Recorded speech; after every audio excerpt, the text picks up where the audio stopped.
I'm at Poor Man's Pebble Beach, Pacific Grove Golf Links in Monterey, California, and I'm answering Ryan's question from last week about chipping and the basics of chipping.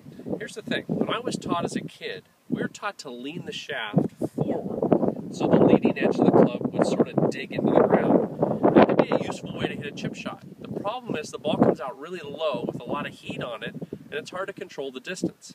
Not to mention the fact that if you do stick it a little too much, you're going to chunk it. And once you chunk it, you start to get scared of it. And that's the worst thing that can happen when you're hitting a chip shot. Because if you're scared, you'll start to flinch, and then you can hit any number of weird shots like blading it across the green. Instead of doing it that way, here's what I want you to do.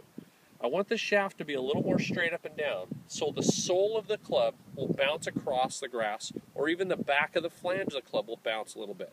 A couple great things about this. One, you don't have to hit it perfect. You hit a little behind it, it still works out to be a pretty good shot. Two, the ball comes out a lot softer, and it's more consistent, so you can use more than one club. You can chip with a pitching wedge, a 9 or an 8 iron. Here's the old school way of doing it. Hands are forward, shaft is leaning, leading edge digs in, and the club skips. So when it comes in and kind of gets sticky like that, it comes out with a lot of heat and it rolls too much. Here's the way I want you to do it. Hands aren't as forward, butt end of the club's kind of mid-leg, club's sitting straight up and down, and as I come through, I allow the club to pass my hands or skip or bounce through. That comes out a lot softer, it's more consistent, and the worst I'm going to do with that is probably hit a little behind it, it'll still be okay. So that's how I want you to chip.